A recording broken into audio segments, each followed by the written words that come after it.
안녕하십니까. 성기영의 경제쇼 아나운서 성기영입니다. 어제 국책연구기관이죠. 대배경제정책연구원이 내년도 세계 성장률을 하향 조정했습니다. 도널드 트럼프 미국 대통령 당선인의 재선 이후 미국의 자국 우선주의로 대표되는 트럼피즘이 강화될 가능성이 높아지면서 미국을 제외한 세계 경제가 흔들릴 것으로 전망되기 때문이라는데요. 그중에서도 가장 타격을 받을 것으로 독일과 영국 등 유럽이 꼽히고 있습니다. 가뜩이나 코로나19 이후 좀처럼 경제가 살아나지 못하고 있는 가운데 트럼피즘으로 미국과 무역 갈등을 빚을 경우 유럽 경제에 타격이 될 수 있다는 건데요. 네, 현재 유럽의 경제 상황 살펴보고 트럼프 2기 정부 출범 후의 경제 전망 자세히 알아보겠습니다. 채권은 주식에 비해서 리스크가 적다. 실업률이 오르면 주가가 하락한다. 안정적인 소득을 거두고 싶다면 고배당주에 투자하라. 이처럼 주식시장에는 상식처럼 통하는 격언이 있는데요. 과연 그대로 하면 수익을 얻을 수 있을까요? 투자업계에 널리 퍼진 이론을 검증하고 반박한 책 오늘 함께 읽어보겠습니다. 이 시간 유튜브로도 함께합니다.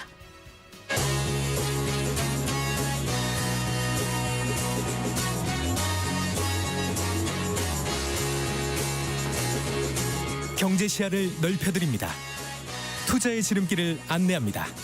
돈 되는 정보를 발견하는 시간. KBS 1라디오 경제쇼.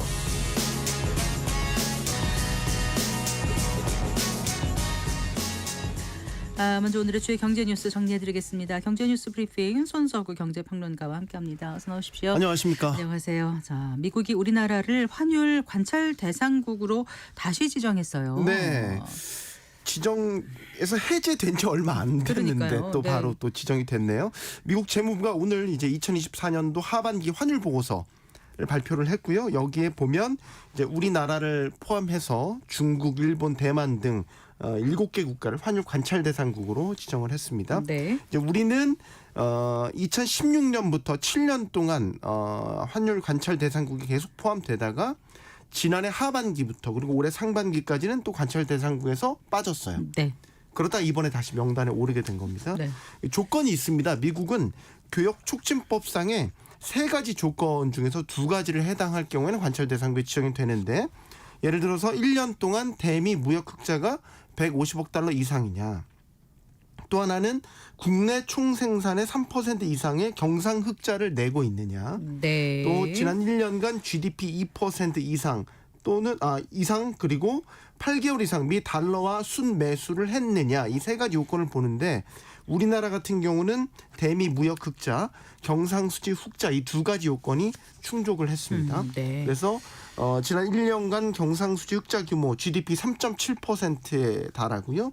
대미 무역 흑자 올해 많이 늘었지 않습니까? 올해 500억 달러까지 크게 올랐습니다. 이런 것들이 이제 보고서에 다 재무부의 설명으로 나와 있고요. 특히 이제 우리나라는 미국 입장에서 보면 이제 파리에 해당되는 무역 적자국이 네. 되겠습니다. 네. 자, 트럼프 행정부 출범을 앞두고 이렇게 환율 관찰 대상국으로 다시 지정이 돼서 글쎄요, 우리 외환 당국으로서는 좀 입지가 네, 좀 위축되지 않을까 싶기도 하고요. 그렇죠. 그렇지 않아도 지금 살얼음 판위를 걷는 그런 심정인데 네, 네. 또 하나 불편한 조치가 뒤따르게 됐죠. 일단 관찰 대상국이 되면 직접적인 경제 제재 조치를 받는 건 아닙니다. 그런데 이제 트럼프가 가장 강력하게 밀어붙일 정책이 관세고, 네. 관세를 높이는 이유는 당연히 무역 수지를 개선하기 위함이잖아요. 그래서 우리처럼 미국을 상대로 무역 흑자를 많이 내는 나라라면 특히 이제 트럼프 행정부의 타겟이 될 가능성이 높은데, 그러니까 관찰 대상국이라는 이유로 별도 조처에 나설 가능성이 충분히 있다는 거죠. 또한 외환 당국의 입지도 위축될 수밖에 없습니다. 관찰 대상국으로 미국 재무부의 관찰 대상이 올랐다면 예를 들면 어제 우리 기획재정부 장관이 외환 시장에 구두 개입을 했지 않습니까? 네. 이런 구두 개입 같은 것들이 다 미국의 감시 대상이 되죠. 그렇기 때문에 우리가 즉시적으로 환율 변동 같은 것들에 대응할 수 있는 대응 능력이 네, 네. 좀 떨어질 거다, 이런 걱정을 좀 해야 되는 거고요. 네. 더 직접적인 조치는 만약에 예를 들어서 트럼프 행정부에서 관세를 높인다라고 하면 우리가 할 수 있는 거는 원화를 절하시켜가지고 관세 인상 효과를 상쇄하는 이런 조치를 우리가 취할 수 있는데 이것도 역시 관찰 대상국이 됐으니까 미국의 네. 감시를 걱정해야 되는 처지에 된 거고 실제 미국 재무부가 보고서에서 보면 한국은 환율 개입을 환율 시장의 상태가 무질서한 예외적인 상황으로만 제한해야 된다. 이렇게 경고성 멘트를 날리기도 했습니다. 네. 지금 이제 우리로서는 트럼프 리스크가 하나 둘씩 좀 현실화되고 있다는 걸 느끼게 돼요. 네. 이번에는 또 트럼프 행정부에서 전기차 보조금을 폐지할 거라는 보도가 나와서요. 네, 로이터 통신을 비롯해서 외신들이 보도한 내용인데요. 트럼프 당선인의 정권 인수팀이 지금 미국 인플레이션 감축법 IRA라고 하지 않습니까? 네. 이 IRA에 따라서 소비자가 전기차를 구매할 때 받게 되는 최대 $7,500의 보조금인데요. 이 보조금 혜택을 폐지할 계획이다 이렇게 보도를 했습니다. 보도가 그냥 추측이 아니라 꽤 그 논의 진행 상황을 자세하게 전해서 네. 신빙성을 좀 더하고 있는데 이런 겁니다. 석유가스 회사죠. 컨티넨탈 리소스즈 창립자 해럴드 햄과 또 더그버금 노스타코타 주지사가 이끄는 에너지 정책팀이 있는데 실제 이들이 IRA 세액공제 폐지를 논의하고 있고 대선 승리 후에 이미 여러 차례 회의를 가졌고 네. 실제 일부 회의는 플로리다주에 있는 트럼프 당선인의 자택에서 이뤄졌다. 이런 구체적인 상황들을 지금 전하고 있어요. 네. 아울러 미국의 최대 전기차 판매 업체죠. 테슬라가 정권 인수팀에 보조금 폐지를 지지한다. 이런 입장을 밝혔다. 이런 거를 또 전하기도 했습니다. 네. 실제 머스크가 이런 이야기를 한 적이 있어요. 지난 7월에 테슬라 실적 발표 후에 컨퍼런스 콜에서 전기차 보조금을 폐지하게 되면 단기적으로는 테슬라가 피해를 볼 수 있지만 경쟁사에게 더 치명적이 될 것이기 때문에 장기적으로 보면 테슬라에게 도움이 될 것이다. 이런 입장을 밝힌 바가 있습니다. 네. 이렇게 구체적인 정황 상황들까지 더해진 보도가 잇따르자 지금 전기차를 비롯해서 배터리 업계에 큰 충격을 받고 있습니다. 네. 오늘 주식시장에서 배터리 셀 업체들을 비롯해서 배터리 관련주들 2차 전지 관련주들 전부 다 일제히 급락했습니다. 네. 그러니까 아까 $7,500가 전기차 차량당 최대 $7,500 그렇죠. 정도의 네, 보조금을 세액 공제 형태로 제공했었는데 이제 네. 이게 폐지를 하려고 지금 네. 정권 인수팀에서 준비를 하고 있다라는 보도 내용인 거죠. 네. 그러니 이제 우리 2차 전지 업체들의 경우 이제 미국에 대규모 투자를 한 게 이 네. 보조금 혜택을 기대하고 했던 건데 맞습니다. 이제 계획 자체를 다시 좀 재검토해야 될 것 같아요. 네. 수정해야 되겠죠. 정말 칼 끝이 턱 밑까지 올라온 것 아. 같은 상황인데 매우 실질적인 보조금 폐지나 혹은 축소 조치가 취해질 수 있다고 보는 게 상하원 지금 다 공화당이 결국 장악을 했지 않습니까? 일단은 더 구체적인 내용들도 나온 거는 어떤 식으로 그러면 이 세제 법안을 처리할 거냐. 네, 네. 예산 조정 절차를 활용할 거다. 이런 것도 보도 내용에 포함이 돼 있거든요. 네. 그러니까 이 절차를 적용하면 합법적인 의사 진행 절차인 필리버스터를 무력화할 수 있다라는 거고 네. 이게 참 굴곡진 게 앞서 바이든 행정부에서 IRA 이 법안을 통과시킬 때도 네. 이 절차를 동원해서 예산 필리버스터를 무력화시켰는데 예산 조정 절차를 했다고요. 반대로 네. IRA를 무력화시키는 데 있어서도 똑같은 방법을 지금 사용하겠다라고 하는 거예요. 네. 전기차 보조금이 폐지되면 일단 관련 업계는 당연히 직격탄을 맞게 될 수밖에 없는 게 전기차를 그대로 만약에 그 소비자들이 사려고 하면 내연기관차에 비해서 되게 많이 비싸요. 전기차의 40%는 배터리. 네. 가격이 여기 다 포함되는 거거든요. 그러니까 전기차 구매 비용이 너무 커져버리기 때문에 자연스레 전기차 판매량 축소는 불가피하다 이렇게 봐야 되고 전기차 판매가 줄어든다라는 거는 당연히 완성차 업체들이 배터리 업체들에게 주문량 감소로 이어질 수밖에 없다. 네. 그럼 업계 전반적으로 도미노 피해가 예상된다라는 거고 특히 이제 우리 배터리 업체들은 미국에 뭐 아시겠지만 조 단위로 투자를 해서 합작 공장을 세우고 현재도 짓고 있잖아요. 이런 것들도 타격을 받을 수밖에 없죠. 여기에 만약에 한 발 더 들어간다고 가정을 해보죠. 그러면 미국 정부가 이런 2차 전지 업체들에게 직접 주는 보조금도 있습니다. 네, 네. 이것도 IRA법에 근거를 하고 있는데 대표적으로 이제 AMPC라고 해서 네. 첨단 그 업종에 대한 세액 투자 공제를 해주는 생산세액 공제더라고요. 맞습니다. 그게. 네. 보조금 혜택도 이것도 폐지하거나 줄일 가능성도 있겠죠. 당연히. 근데 이제 현재 이 주요 배터리 업체들 실적 최근에 발표한 걸 보면 적자를 가까스로 면한 업체들이 보면 다 이 AMPC에서 받은 보조금을 실적에 반영을 하면서 적자를 메우는 지금 이런 형태이거든요. 네. 이 보조금이 많이 사라진다. 그럼 바로 적자로 돌아서게 되겠죠. 네. 근데 꼭 반드시 그렇게 될 수 있을까요? 이게 근데 네. 이제 AMPC까지는 못 건드릴 거다라는 의견도 분명히 많이 있는 게 공화당이 득세하고 있는 각 주에서도 네. 이런 배터리 공장들이 이 AMPC를 근거로 해서 다 공장을 짓거나 현재 운영되고 있는 이런 것들이 많이 있기 때문에 네. 실제 공화당이 장악했다고 해도 AMPC 폐지까지는 어렵다 이런 데 상당히 무게가 실리고 있는데 저는 이거는 트럼프의 성향상 본다면 최소한 축소까지는 시도하지 않을까라는 생각을 해보고 만약에 트럼프 행정부에서 시도할 거다. 네, 네. 폐지 또는 축소하려는 움직임을 보인다면 이거는 사실 정부 차원에서 우리도 강력하게 사견입니다만 항의하고 대응 조치가 있어야 되지 않을까.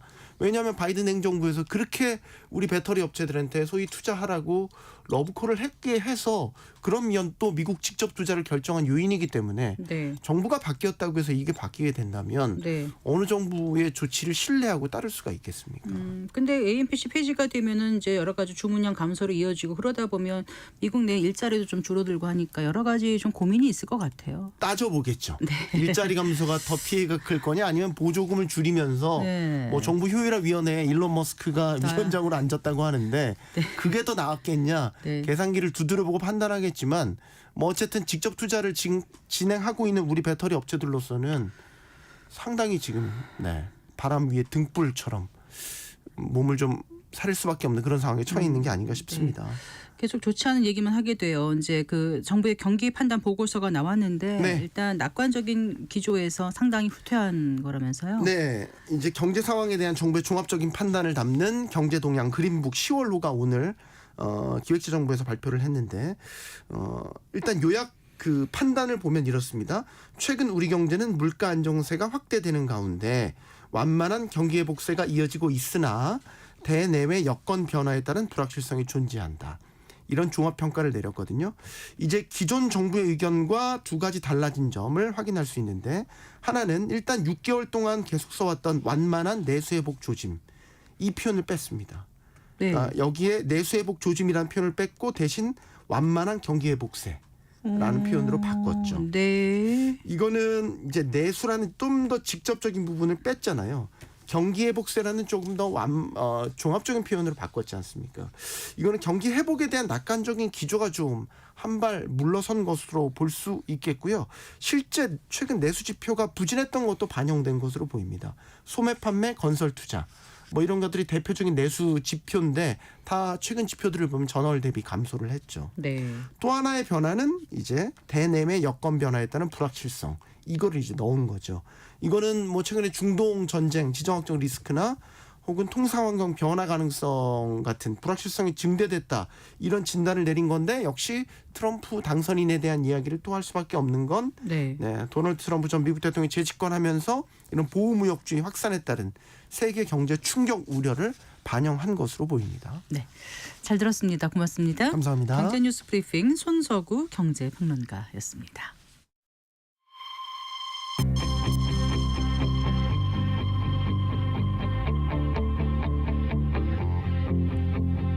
경제 전문가의 원포인트 레슨. 꼭 알아야 할 정보와 이슈를 알기 쉽게 풀어드립니다. 대한민국 경제 고수와 함께 투자의 맥을 짚는 KBS 1라디오 경제쇼. 진행의 성기영 아나운서입니다.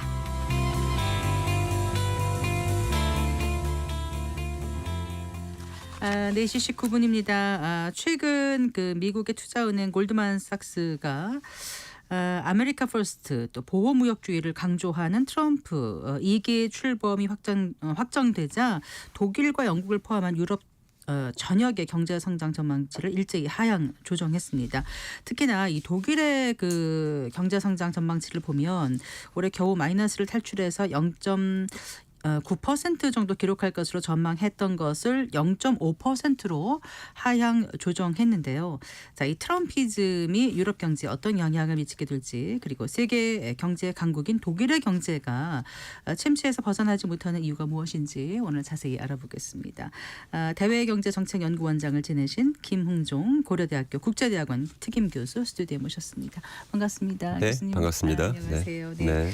어제였어요. 그 이제 대외경제정책연구원이 이제 내년도 세계 경제 전망을 발표하지 않았습니까? 네. 그런데 지난 5월 전망치보다 하향 조정해서 3.0%로 전망을 했더라고요. 아무래도 트럼프 리스크가 반영됐다고 네네. 보십니까, 교수님? 트럼프 리스크를 반영을 해서 네. 세계 경제 전망을 특히 내년도 전망을 낮췄다 그렇게 보고 있고요. 특히나 이 트럼프 관련해서는 유럽에서 굉장히 큰 타격을 받을 것이다. 그렇게 예상을 하고 있습니다. 동아시아보다도. 네. 예, 그래서 유럽 특히 그 독일 같은 경우 올해도 작년에 마이너스 0.3% 역성장했는데 네. 올해도 역성장할 것 같고요. 네. 내년에도 별로 좋지 않을 것 같다. 예, 그렇게 현재 예상이 되고 있습니다. 1%가 안 될 것 같다 현재로서는. 근데 더 낮아질 수도 있다. 이제 그렇게 볼 수 있겠습니다. 네. 그 이제 이렇게 낮아진다고 전망한 이제 근거를 쭉 쓸 거 아닙니까? 네. 보고서에 네. 어떤 근거로 지금 그렇게 얘기를 한 건가요? 유럽 경제가 저성장하고 있는 건 사실 새로운 것은 아니고요. 네. 2010년도 유럽 경제 위기 이후에 2015년까지 경제 재정 위기가 있었습니다. 네. 예, 그래서 한 6년간 굉장히 어려운 시절을 겪었고요. 그 뒤에 이제 트럼프가 들어왔었고, 예, 그리고 이제 팬데믹, 뭐 이런 여러 가지 여건, 브렉시트 이런 여러 가지 여건 때문에 네. 유럽 경제는 지속적으로 이제 저성장을 해왔고, 거기서 벗어나기 좀 어려울 것 같다. 이제 구조적인 요인과 그리고 경기적인 요인이 다 복합적으로 돼 있기 때문에 그렇게 된다 볼 수 있는 것이죠. 네. 네. 근데 이번에 그 전망의 키워드를 강화되는 트럼피즘, 심화되는 성장 격차라고 강조하고 있더라고요. 키예프에서. 그러면 이제 미국의 그 자국 우선주의라든가 보호 무역주의는 심화될 거라고 보는 거고요. 신행정부가. 일단 그 트럼프는 관세를 굉장히 선호하지 않습니까? 네. 트럼프가 관세를 선호하는 이유는 뭐냐면 가장 가시적으로 뭔가 조치를 취하는 것 같아 보이거든요. 이게 예를 들어서 네. 무슨 뭐 보조금을 준다라든가 아니면 뭐 수출 통제한다든가 이런 건 잘 눈에 잘 안 보이기 때문에 예, 그래서 이제 그런 걸 선호하고 있고요. 그러면 이제 특히 10%에서 20% 보편 관세에 매기겠다. 이제 그렇게 하게 되면은 가장 큰 타격을 받는 것이 이제 뭐 동아시아 국가들도 있겠지만 유럽이 굉장히 그 트랜스애틀랜틱 릴레이션스라고 그래서 양 대서양 간에 그런 교역이 많이 있는데 여기서 네. 큰 타격을 받게 되는 것이죠. 그래서 안 그래도 경제가 안 좋은데 더군다나 유럽은 상대적으로 미국이나 일본에 비해서 네. 무역의 의존도가 높습니다. 네. 특히 독일도 그렇고요. 네. 예, 거의 우리나라까지는 안 되더라도 거의 비슷하게. 네. 그렇기 때문에 이런 대외 경제 변화에 가장 큰 타격을 받을 것이다 이렇게 예상이 되고 있습니다. 네. 그리고 이제 통화 정책 전환기에 금융시장 변동성도 확대될 것 같고 그러다 보면 이제 실질 부채 부담 증가 또 이루어지면서 결국 경제 성장의 하방 요인으로 작용한다라고 이제 대외정책경제연구원에서는 그렇게 하고 있더라고요. 그러니까 유럽 같은 경우에요. 문제가 이제 되는 게 이제 특히 재정 문제에 대해서 얘기를 많이 하는데 사실은 유럽이 재정 적자나 정부 부채가 네. 미국이나 일본보다 나쁜 게 아닙니다. 네. 미국도 지금 거의 GDP 대비 정부 부채가 한 120% 가까이 지금 되고 있고요. 유럽은 유로존 같은 경우에 100% 약간 살짝 넘는 정도. 네. 그러니까 상대적으로 재정 건전성이 좋습니다. 그런데 이렇게 되는 이유는 뭐냐면 유럽은 현재 EU를 통해서 네. 통화 정책을 같이 하고 있잖아요. 네. 그러니까 개별 국가의 어떤 사정을 반영할 수가 없고 그러다 보니까 재정 정책 함부로 쓰지 말자라고 해서 묶어놨어요. 네. 그러니까 결국은 경기가 나쁘면 재정이나 통화 정책 가지고 하지를 않고 네. 구조조정해라, 구조개혁해라 이렇게 되는 겁니다. 그래서 이제 그런 가장 어려운 부분을 건드려야 되는 그런 상황이기 때문에 네. 유럽은 결국은 그 어떤 경기적인 충격에 대해서 약할 수밖에 없다. 결국 유럽 통합의 어떤 좋은 점보다는 이제 나쁜 점, 단점, 약점이라고 이제 볼 수가 있는 것이죠. 알겠습니다. 예. 어쨌거나 트럼프 일기 때와는 분명히 이제 경제 상황도 많이 달라지겠지만 일기 정부 당시 트럼프 일기 그때를 이제 그 되짚어 봤을 때 앞으로 어떤 변화가 있을 거라고 생각하세요? 트럼프 일기 때를 보면은 트럼프 일기의 앞에 2년 동안에는 사실은 그때 공화당이 상하원을 다 장악하고 있었지만 문제는 뭐였냐면 트럼프 주위에 있던 사람들이 사실 트럼피즘을 충실히 구현할 수 있는 사람이 아니었어요. 네. 가장 전통적인 그런 보수주의자라든가 뭐 네오콘이라든가 신자유주의자들이 있었기 때문에 맞아요. 그건 트럼프하고 맞지 않았죠. 그래서 한 2년 지나고 나서 마지막 한 2년 동안 좀 뭘 좀 하려고 그러다가 특히 마지막 1년은 또 팬데믹 때문에 그랬고 그래서 우리가 트럼프 시절에 가시적으로 뭐가 굉장히 많은 것이 있는 것처럼 보이지만 네. 실제로 트럼프는 자기의 뜻대로 하지를 못했습니다. 그런데 4년 동안에 네. 자기하고 뜻을 같이 하는 그런 자기의 그 동료 부하들을 같이 소위 말해서 풍찬 노숙을 하면서 같이 뜻을 다져왔기 때문에 그렇기 때문에 지금은 시작하자마자 할 것이다. 더군다나 지금 상하원을 전부 장악하고 있으니까 네. 앞으로 2년 내 모든 걸 다 해칠 것이다. 특히 100일 동안 다 해칠 것이다. 굉장히 발빠르게 움직이겠네요. 대통령 행정명령, 그다음에 네. 입법사항 모든 걸 다 해서 그렇게 할 것이라고 보고 있기 때문에 이건 타격이 크고요. 그리고 설마 그렇게 하겠냐는데 트럼프는 설마가 없죠. 그냥 합니다. 그러니까 모든 것을 다 굉장히 자유롭게 제로 베이스 하기 때문에 유럽에는 굉장히 큰 타격이 될 것이다 이렇게 봅니다. 지금 이제 대외경제정책연구원이 발표한 어제 그 보고서 외에도 이미 골드만삭스 같은 경우도 이제 트럼프의 귀환에 유럽 전역의 경제 성장 전망치를 일제히 하향 조정한 바 있고 또 IMF는 어떻습니까? 요거 전에 10월 22일인가 원래 그 WEO를 내지 않습니까? 세계 전망 월드 IMF의 10월 22일 전망은 이제 트럼프를 이제 고려하지 않은 것이었기 때문에 지금 보면 상당히 좀 낙관적으로 돼 있다고 볼 수가 있어요. 그래서 그건 이미 이제 굉장히 큰 구조적인 변화를 반영하지 못했다고 하는 것이 있으니까 그럼 트럼프 이후를 다 봐야 되는 것이고요. 특히나 이제 유럽 같은 경우에 보면은 이제 구조적인 요인도 있죠. 그러니까 가장 큰 구조적인 요인은 독일 같은 경우도 보게 되면은 신기술, IT, AI 이쪽 부분에도 투자가 게을렀기 때문에 거기에 대한 R&D가 없었고 성공적인 산업 전환을 일으키지 못했기 때문에 이것이 가장 근본적인 그런 부진 요인이 되다 이렇게 볼 수가 있을 것 같습니다. 우리가 이제 그 경제를 얘기할 때 미국 얘기 많이 하고 우리 옆에 있는 중국, 일본 이렇게 얘기를 많이 하지 유럽에 대해서는 약간 좀 관심을 덜 가지는 부분이 있거든요. 그래서 이제 나오신 김에 좀 더 유럽의 그 얘기를 좀 해봤으면 하는데 그 유럽은 지금 최근에 아까 잠깐 말씀하셨지만 경제가 좀 부진하다고 말씀하신 건가요? 어느 정도 상황입니까 지금요? 제가 한번 계산을 한번 해봤어요. 1995년도에 비교해서 2023년도에 1인당 소득으로 봤을 때 미국을 100으로 했을 때 유럽이 어느 정도였는가를 한번 계산을 해봤더니 그 당시에 1995년에 일본이 한 150이 넘었어요. 1.5배 잘 사는 거죠. 개인 1인당 소득이. 그다음에 독일도 110이 넘었습니다. 다시 소득이. 그다음에 독일도 110이 넘었습니다. 다시 말해서 미국 사람보다 더 잘 사는 것이죠.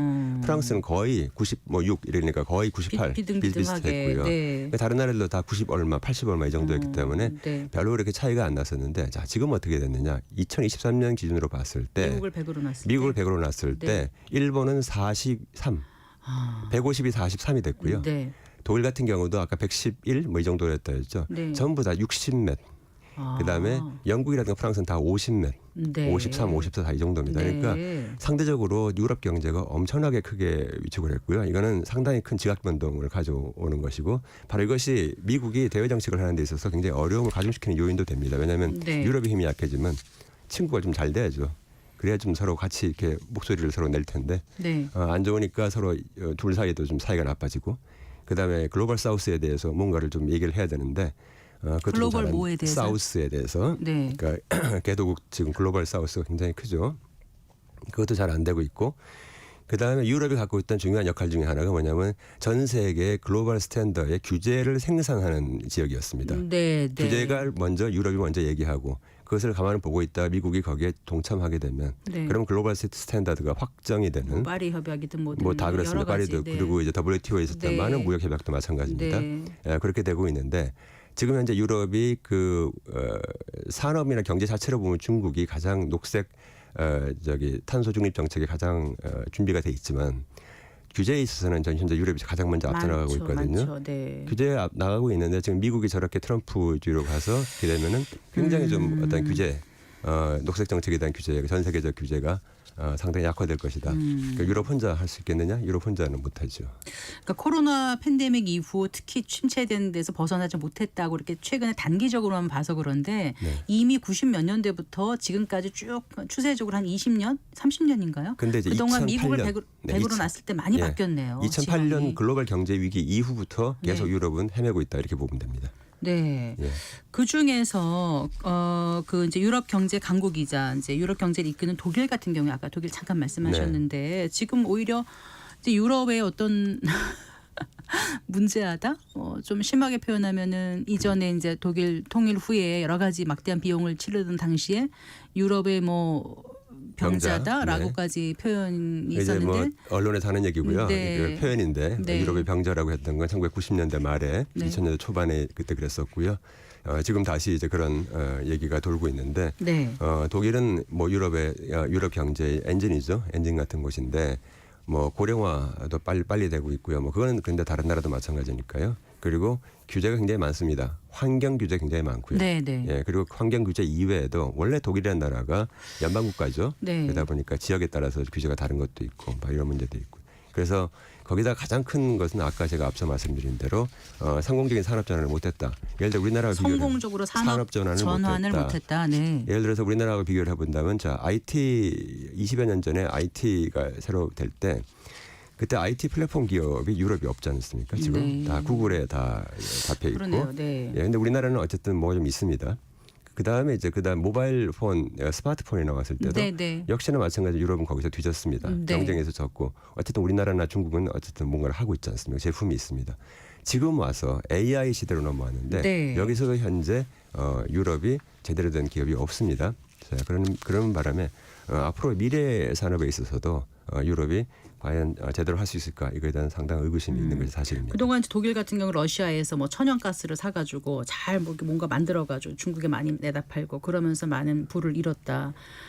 독일 경제에 대해서는 이렇게 생각하시면 돼요. 독일 경제는요. 네. 지금까지 땅짓고 헤엄치기를 해왔는데 제가 그건 여러 군데서 얘기하는 건데 네, 말씀하신 걸 제가 싼 봤습니다. 천연가스를 가지고 네. 에너지 싼 가격을 러시아로부터 의존하고 그다음에 미국으로부터 안보 비용을 다 무임승차를 하고 국방비가 네, 네. 굉장히 낮았죠. 네. 그러면서 중국에 내다 팔아서 그렇게 해왔습니다. 그리고 그렇게 하기 위해서 독일이 주변에 있는 국가들하고 여러 네.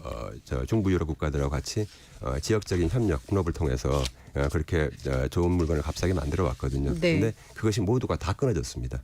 자, 미국으로부터 안보 그것도 지금 안 되고 있죠. 네. 2% 이상 지금 국방비 늘리라 그러고 있죠. 네, 맞아요. 예, 그리고 요새 트럼프는 이번에 3%를 또 얘기하더라고요.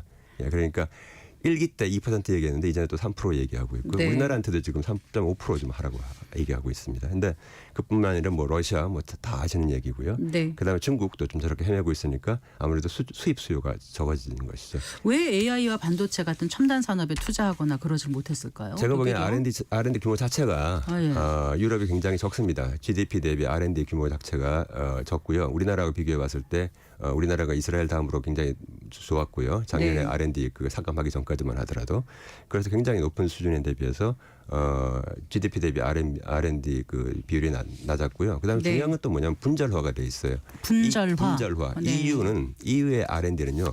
EU 차원의 R&D가 있고 개별 국가 차원의 R&D가 있어요. 네. 그 EU에 대해서 조금 더 어려운 말을 하자면 EU가 배타적 권한을 가지고 있는 영역이 있습니다. 네. 배타적 권한이라 하면 개별 회원 국가는 회원 권한이 없고 네. EU가 브뤼셀에 있는 EU가 네. 유로피언 커미션이 갖고 있는 권한을 얘기하는 건데 네.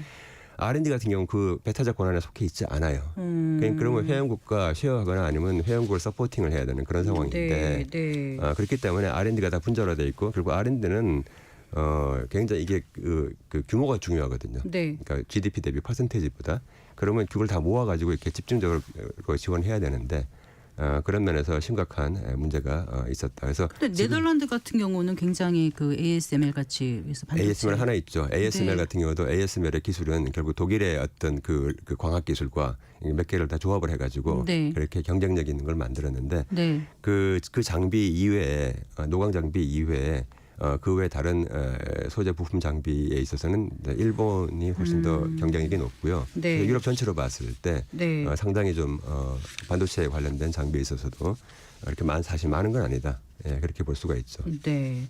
그리고 유럽에서는 이제 그 미국보다 선제적으로 금리 인하에 나선 거 아닙니까? 지난 6월인가요? 그리고 계속해서 9월, 10월 2달 연속. 그러니까 올해 3번이나 금리 세 번 인하를 했죠. 했는데 이 예. 금리를 한 배경을 어떻게 보시는 거예요? 체력이 금리요? 약해서 그런 것이죠. 예, 체력이 약했기 때문에 네. 결국은 팬데믹 이후에 인플레이션 상승기에도 미국보다 훨씬 더 높이 올라갔었고요. 그죠? 10%가 넘었죠. 특히 브렉시트를 했던 영국 같은 경우는 12%가 넘게 네. 올라갔죠. 그래서 올라갔고 다시 경기가 급락할 때도 훨씬 더 빨리 급락을 하기 때문에 ECB는 훨씬 빨리 움직일 수밖에 없었고요. 유럽중앙은행이. 그래서 네. 유럽중앙은행은 지난 6월에 선제적으로 먼저 금리 인하를 할 수밖에 없었으니까 결국은 그렇게 금리 인하를 잘하는 것은 ECB가 참 잘한 건데 네. 결국은 유럽 경제가 미국 경제에 비해서 상대적으로 체력이 약하다라고 하는 것을 우리가 볼 수가 있는 것이죠. 어쨌든 금리 인하하면은 그러면은 경기를 살리는 데 좀 도움이 된다고 보세요. 경기가 아주 안 좋죠. 지금 인플레이션도 굉장히 낮은 수준이고 그렇기 네. 때문에 금리를 앞으로도 계속 지속적으로 낮출 것이라 이렇게 보고 있습니다. 네. 그럼 이제 구조적으로 지금 말씀을 잠깐 짧은 시간에 들었습니다마는 구조적으로 이유가 뭔가 그러니까 유럽이 뭔가 이렇게 탁 치고 나갈 수 있는 어떤 성장 동력이라든가 이런 건 좀 없어 보인다는 생각이 지금 들어요. 교수님 말씀 들어보면은요. 정면 승부를 해야죠. 어떻게요? 그 자존심을 갖고 정면 승부해야죠. 미래 산업에 대해서 과감하게 투자해야죠. 네. 예, 그것도 혼자서 하면 안 되고 다 모여가지고 해야죠. 자, 뭐 그래서 뭐 독일하고 프랑스, 뭐 네덜란드, 뭐 스웨덴 다 모여가지고 또 EU와 같이 머리를 맞대고 네. 그렇게 해야 되고 또 실제로 그런 움직임이 많이 있습니다. 반도체라든가 뭐 배터리도 그렇고 또 네. 다른 AI 분야에 대해서 하고 있는데 사실 인재 유출이라고 하는 브레인 드레인 인재 유출에 대해서 사실은 뭐 여러 나라 얘기합니다만은 가장 심한 데가 유럽이에요. 지금 유럽에서 AI라든가 반도체라든가 미래 산업에 대해서 좋은 아이디어와 그런 걸 갖고 있는 사람들이 네. 어느 정도 조금 이제 벤처를 하다가 조금 성장이 되면 다 다른 데로 빼나가지는 거죠. 미국으로 가버려요. 네, 그러니까 네. 미국으로 너무 쉽게 갈 수 있기 때문에 네. 결국은 유니콘 기업이 되는 상황 과정에서 이제 되게 보면 이제 벤처 하다가 유니콘 기업까지 하려면 중간에 깊은 골짜기가 있다고 하지 않습니까? 이거를 넘어갈 때 예. 이게 유럽에서는 그게 안 되기 때문에 다 미국으로 가버립니다. 그러니까 그런 걸 바꿔야 되지 않겠어요? 바꿔야 되는데 그게 네. 빨리 안 바뀌는 것이죠. 그러면 그 독일 경제 포함한 유럽 경제가 회복하려면은 그런 게 해결되지 않으면 안 된다는 생각이 드니까 그러니까 그런 꽤 시간이 걸릴 수도 있다는 생각이 듭니다. 그러나 굉장히 과감한 리더십을 가지고 해야 되고요. 네. 지금 미국에서 잘 나가고 있는 그 아주 기업들 보면은 프랑스 사람 되게 많고요. 근데 그 사람들이 뭐 원래 조상이 프랑스에서 왔다 그게 아니에요. 심지어 프랑스에서 대학까지 졸업하고 나서 온 사람도 많고요. 그러니까 네. 예, 그렇기 때문에 온 지 얼마 안 되는 사람들인데 네. 예, 인재들이 다 이렇게 유출되고 있습니다. 지금 말씀하시는 거 들어보면 이게 이제 우리나라에도 시사하는 바가 굉장히 크다는 생각이 들거든요. 우리도 네. 이제 인재 아까 브레인 드레인 현상이 꽤 있는 거고 이게 잡아둘 유인이 있어야 되는 거고 네. 그다음에 아까 R&D 같은 경우도 우리도 많이 그 예산이 있어야 되는데 사실 그렇게 되지 않고 있어서 작년에는 또 올해는 깎였잖아요. 내년은 이제 R&D 예산을 좀 늘리긴 합니다만은 여러 가지로 우리가 아까 말씀하신 개방 경제도 비슷하고 독일 같은 경우와 우리하고 네. 이게 시사하는 바가 큰데 좀 말씀을 좀 해주신다면요. 이게 굉장히 R&D 문제는 굉장히 심각합니다. 이거는 절박합니다. 무슨 얘기냐면은 네. 우리나라는 한 나라고 EU는 다 힘을 모아서 지금 하고 있기 때문에 이미 작년에 이미 많이 깎였어요. 왜냐하면 작년에 받아놓은 예산이 다 소진이 안 됐습니다. 네. 자, 그때부터 깎이기 시작했고 올해 그렇고 내년에 조금 늘린다고 하더라도 이제 한 2년 정도는 다시 또 뒤처지는 것이죠. 이제 그러다 보니까 결국은 이 분야에 있어서는 굉장히 R&D 특히 첨단 미래 산업에 대해서 집중적으로 육성을 해야 되고요. 네. 그리고 그걸 하는 데 있어서는 여러 가지 조건이 필요한데 전기라든가 물이라든가 이런 것을 공급하는 것도 훨씬 더 빨리 될 수 있고 또 깨끗한 물이나 깨끗한 전기가 공급될 수 있도록 해야 되는데 네. 과연 우리나라 반도체 공장에 전력을 공급하는 것도 지금 만만치 않지 만만치 않습니까? 않뿐만 아니라 그 전기가 네. 어떻게 생산되었는가 하는 것도 이제 중요해집니다. 어. 그 전기를 석탄 가지고 만들었느냐 네. 아니면 신재생 에너지로 만들었느냐 달라지니까 예. 깨끗한 전기로 만드는 전기의 비중을 더 높여야 네. 우리가 그나마 수출도 할 수 있지. 지금 잘하고 있는 건가요? 어때 준비를 하고 있는 건가요? 상당히 부족하다고 봅니다. 네. 예, 지금 특히 한전 같은 경우 좀 많은 적자를 때문에 성공적으로 그 클린 일렉트리시티를 생산하는 그런 부분에서는 상당히 뒤져 있다 이렇게 보고 있습니다. 네. 사실 조선업도 요즘 좋아지고 있고 반도체도 아무리 지금 힘들어도 그래도 우리나라가 아직 반도체 강국이다 잘 버티고 있는 것 같. 물론 이제 주가에는 지금 많은 영향을 주고 있습니다만은 또 자동차도 세고 그래서 예. 세계 톱3 다 갖고 있다 하는데 너무 걱정하는 거 아니냐 비관론 아니냐 이런 생각도 좀 들기도 그런데 하는데요. 이제 중요한 거는 이제 가전 같은 경우 보면 굉장히 좋은데 가전도 중요합니다. 그런 것도요. 네. 예, 그런 것들 계속 잘하고 있고 자동차도 미국에 많이 수출해 왔습니다만은 이제 트럼프 이후에 완성차에 대한 관세가 높아질 것이니까 이것도 또 문제가 있고요. 반도체 관련해서 지금 현재 D램 같은 경우에 네. 이렇게 양산하는 반도체의 경우에 중국이 지금 엄청나게 우리 반도체를 사주고 있었는데 지금도 사고 있죠. 그런데 지금 장비가 엄청 들어가기 때문에 네. 아까 ASMR 포함해가지고요. 결국 레거시 반도체 분야에 있어서 네. 중국은 전 세계를 휘어잡겠다라고 얘기를 하고 있고 그러면 2, 3년 뒤면은 네. 삼성전자나 지금 현재 우리나라의 그 주요 기업들이 생산하고 있는 네. 바로 그러한 레거시 반도체 부분에 있어서 공급 과잉이나 최소한 중국에 대한 수요가 줄어드는 그런 영향력이 있을 겁니다. 네. 자 그렇게 되면은 이게 지금 반도체 우리가 얘기하는 반도체도 결국 한 2, 3년 남은 거니까 이것도 우리가 또 생각을 해봐야 되는 거다. 예, 그래서 가만히 있을 수가 없다. 네. 지금 굉장히 중요한 때다. 이 말씀을 드리겠습니다. 네, 점점 가난해지는 유럽 트럼피즘에 더 암울하다고 하는데 이게 남의 나라 얘기가 아니고 우리에게 닥쳐지는 그런 문제일 수 있거든요. 네, 끝으로 네. 좀 정부라든가 정책 네. 관계자 뭐 정치인들에게 한 말씀 제언을 해주신다면요. 끝으로. 지금이 중요한 때입니다. 뭐냐면은 네. 새로운 미래 첨단 산업이 20여 년 전에 IT가 됐고 10여 년 전에 스마트폰을 비롯한 여러 가지 그런 것이 되었듯이 지금이 AI의 초창기입니다. 네. 그렇기 때문에 지금 AI 분야에 대한 과감한 투자가 굉장히 중요한 시기이기 때문에 네. 바로 지금이 굉장히 중요한 시기라는 걸 알고 미래 그 산업에 대한 과감한 투자가 필요하다. 정부가 또 하고 마중물을 만들고 그리고 기업도 과감하게 투자할 게 필요하다. 바로 그것을 굉장히 중요한 시기라는 걸 다시 한번 강조하고 싶습니다. 네, 말씀 잘 들었습니다. 감사합니다. 네, 감사합니다. 네, 대외경제정책연구원장을 지내신 김홍종 고려대학교 국제대학원 특임교수와 얘기 나눠봤습니다.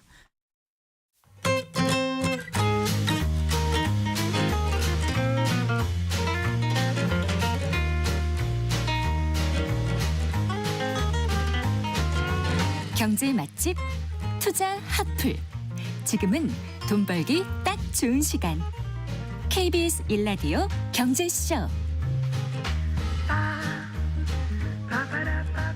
책에서 경제 보는 눈을 키우고 투자의 길을 찾는 경제 읽기 순서입니다.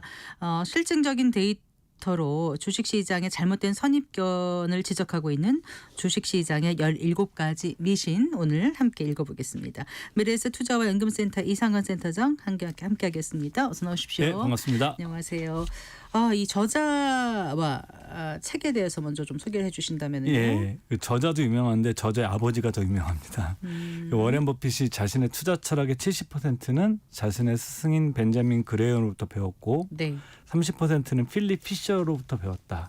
이 보수적인 투자자는 마음이 편하다는 책의 저자인데요. 이 사람의 아들입니다. 네. 필립 피셔의 아들인 켄 피셔가 이 책의 저자고요. 참고로 이제 필립 피셔는 성장주 장기 투자의 대가였고 가장 유명한 종목이 모토로라입니다. 모토로라. 지금이야 네. 이제 모토로라가 이제 거의 없어진 회사가 됐지만 이 주식을 무려 거의 40년 넘게 와. 돌아가실 때까지 보유해서 네. 어마어마한 수익을 냈던 이런 한 종목에 소수 집중 투자를 해서 초장기 투자자. 버핏이 그 영향을 많이 받았던 거고요. 네. 그 켄 피셔는 대학 졸업한 다음에 아버지 회사에서 일하다가 독립해서 1979년도부터 피셔 인베스트먼트를 설립해서 네. 굉장히 그 유명한 회사입니다. 미국에서도. 이 책에서 저자는 이제 아까 말씀하신 것처럼 그 투자자들이 잘못된 선입견 17가지를 실증적인 데이터를 통해서 그런 것들을 착각하지 말아라. 시장을 제대로 이해하려면 그런 내용을 담고 있는 책입니다. 네, 그래요. 그러면 이제 17가지 미신이 뭔지부터. 예.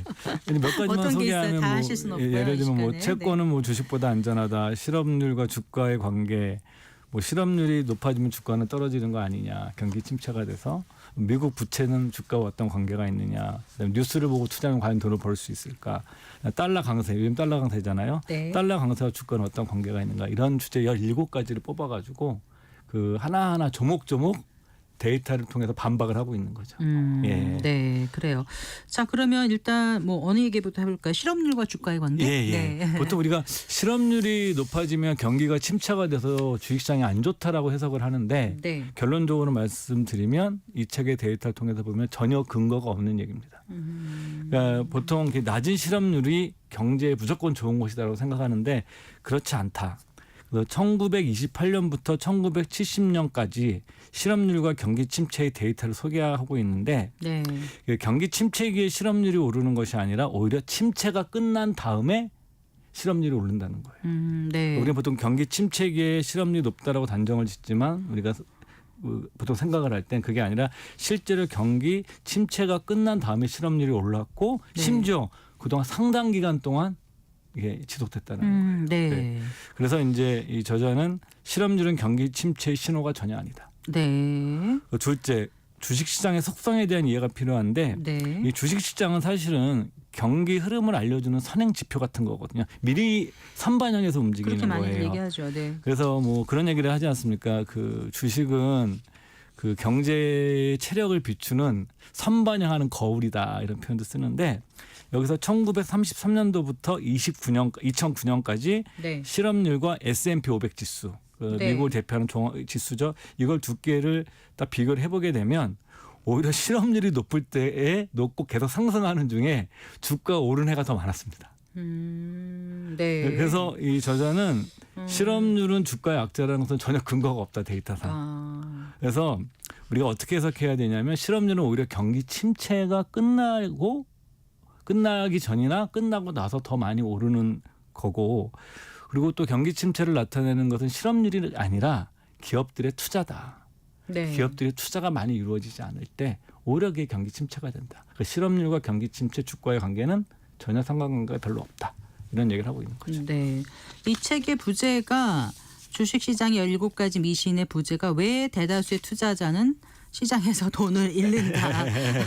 예요. 그리고 예. 모두가 믿는 투자 상식의 90%는 틀렸다. 이렇게 예. 이제 얘기를 하고 예. 있는데 사실 지금 많은 분들이 지금 주식시장에 조금씩 발을 담그고 계시는 분들이 예. 정말 힘들어하시는 분들 많으실 예, 것 그렇죠. 같거든요. 예. 그래서 한 번쯤은 좀 귀 기울여 볼 만한 그런 대목들이 있을 것 같아요. 예, 이제 저도 말씀하세요. 이 책이 이제 꽤 전에 나온 책인데 저도 네. 최근에 마음이 싱숭생숭해서 시장 때문에 네. 다시 읽어봤는데 역시 재밌어서 네. 소개해드리려고 준비한 책입니다. 네, 이게. 21년에 예, 책이 맞습니다. 소개가 예, 예. 됐네요.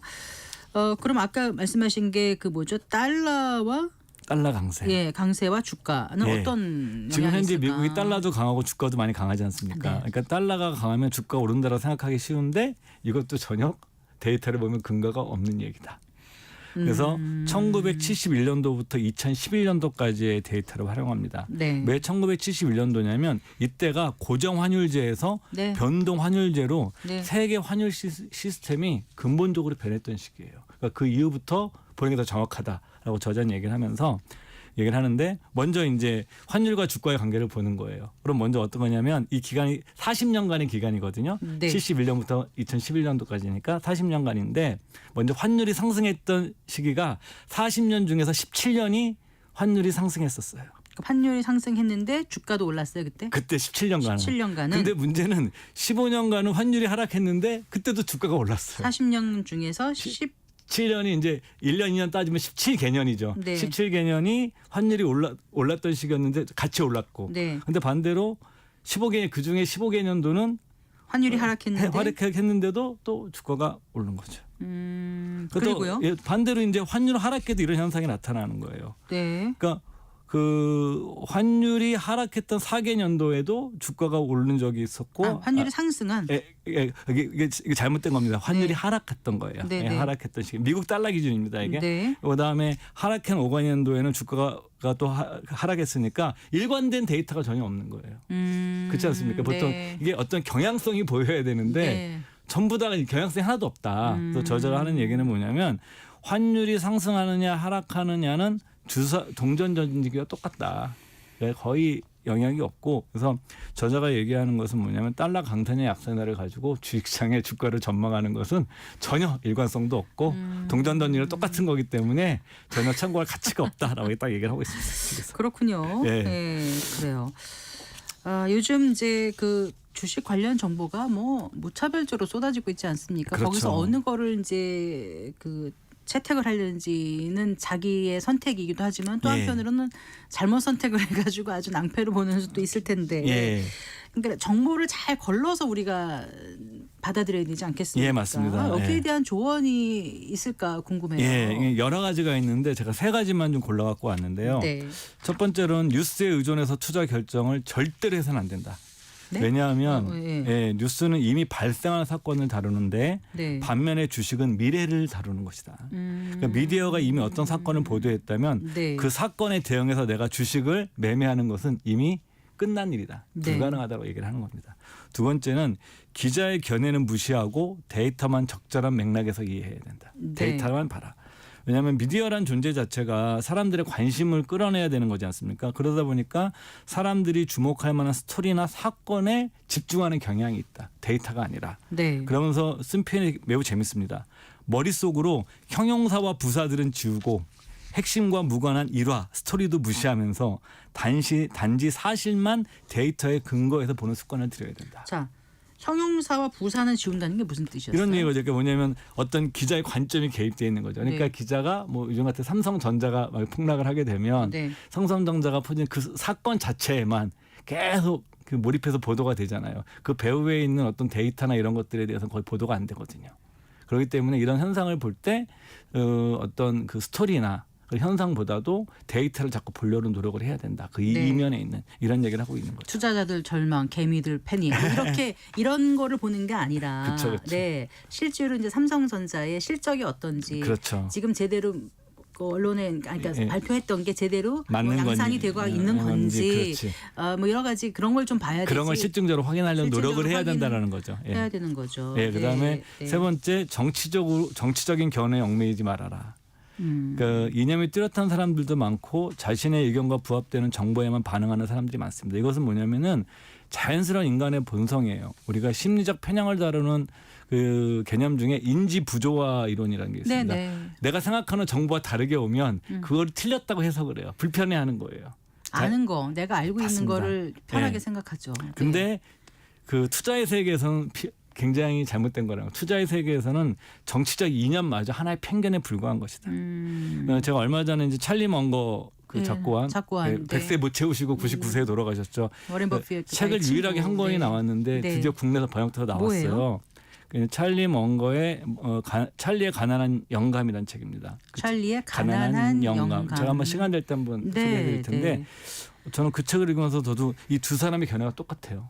찰리 먼거도 어떤 얘기를 하냐면 이데올로기의 노예가 되지 말고 그런 사람을 멀리해라. 네. 이데올로기 노예가 되는 사람들을. 그래서 투자자는 이 캠피셔 얘기가 오히려 투자에서 성공하기 위해서는 다양한 시각을 갖고 다양한 의견을 듣는 유연한 태도가 훨씬 더 중요하다. 네. 그러니까 정치적 신조를 버리라는 게 아니에요. 네. 그러니까 다른 정보를 대할 때도 자기가 갖고 있는 이미 신념 체계에 반하는 거에 대해서 무조건 반발하는 것이 아니라 네. 거기서 어떤 의미가 있을까를 한 번쯤 생각해 보라는 거죠. 네. 흔히 말하는 무릎에서 사서 어깨에서 팔아라. 무예입은 천천히 매도는 신속하게 하라. 네. 달걀을 한 바구니에 네. 담지 마라. 이런 거 뭐 하는데 그렇게 그냥 그래라 하고 듣고 할 게 아니라 정말 공부도 하고 좀 분석하고 그럼요. 자기 그 소신을 갖고 좀 투자를 해야 될 것 같아요. 예. 근데 요즘 그 금융사기로 피해 입는 분들 꽤 많으시거든요. 최근에도 이제 비상장 회사 상장한다고 그래가지고 제가 네. 얼핏 뉴스를 봤는데 한 3천억 넘게 피해자를 입은 사건이 얼마 전에도 있었습니다. 네, 이게 네. 미국에서도 이와 비슷한 사건이 있었는데 네. 미국에서 가장 유명한 사기 사건이 메이도프 사기 사건입니다. 이 사람이 미국 증권거래위원회 위원장을 했었고 네. 유대인이었는데 유대인 사회에 막대한 기부금을 내서 굉장히 존경받는 인물이었어요. 이 사람이 펀드를 운영했는데 이 펀드에는 유명한 영화 감독 스티븐 스틸버그 같은 미국에서 내노라는 성공한 유대인들은 거의 다 가입했다고 생각하시면 돼요. 그리고 네. 세계적인 금융회사들도 이 펀드에 가입을 했었습니다. 네. 이 펀드는 시장이 좋으나 나쁘나 거의 매년 꾸준히 10에서 12% 정도의 수익률을 줬어요. 네. 그러니까 이 펀드에 가입하고 싶어서 사람들이 안달이 났던 펀드입니다. 근데 결국은 이게 폰지 게임으로 나타난 거예요. 받은 돈으로 그렇군요. 계속 밀어준 거죠. 네. 이게 뭐냐면 그래서 이제 그 캠피셔가 지적하는 것은 안정성의 미신에 빠지면 안 된다. 그러니까 안정적으로 꾸준하게 괜찮은 수익률, 높은 수익률을 올리는 것은 다 사귈 수 있다. 사기고 네. 투자의 세계에서는 존재할 수 없다. 네. 그래서 만일 당신에게 꾸준하고 안정적인 수익, 그것도 고수익을 제시한다면 그거는? 그걸 다 사기라고 생각을 해라. 그러니까 우리가 믿는 상식이 참인지 거짓인지를 판별하는 기준을 써놨더라고요. 예, 맞습니다. 스스로 진실인지 물어봐라. 직관과 그쵸. 반대로 생각하라. 예, 맞습니다. 과거 사실을 확인한다. 예. 그다음에 간단하게라도 상관관계를 분석하라. 맞습니다. 숫자의 단위가 크다면 적정 수준으로 축소한다. 예. 세계의 관점으로 생각한다. 뭐 이렇게 예. 적어놨더라고요. 어찌 보게 되면 네. 그 이런 거거든요. 어떤 동일한 기업이라 하더라도 뭐 부동산도 마찬가지인데 동일한 투자 대상이라 하더라도 어떻게 보느냐에 따라서 평가 기준이 달라져요. 그래도 뭐 거창하게 얘기하면 투자는 약간 인식론에 가까워요. 네. 우리가 철학적 주제 중에 뭐 존재론, 네. 인식론, 가치론 이런 게 있잖아요. 그 중에서 투자는 거의 인식론에 가깝기 때문에 내가 인식하는 방법, 네. 바라보는 방법, 네. 그 분석하는 이런 훈련이 되어 있지 않으면 네. 너무 성급한 투자하시면 안 됩니다. 내가 지금 너무 많이 잃고 있다면 나의 인식은 지금 어디에 와 있는지 그렇죠. 한번 좌표를 점검해보는 예, 것도 아유, 도움이 될 것 훌륭하신 같습니다. 얘기입니다, 진짜. 네. 예. 말씀 잘 들었습니다. 고맙습니다. 예, 고맙습니다. 네, 미래에셋 투자와 연금센터 이상건 센터장과 함께했습니다. 마칠 시간입니다. 성기영의 경제쇼 오늘 순서 여기까지고요. 주말 잘 보내시기 바랍니다. 저는 다음 주 월요일 오후 4시 5분에 여러분 다시 찾아뵙겠습니다. 아나운서 성기영이었습니다. 고맙습니다.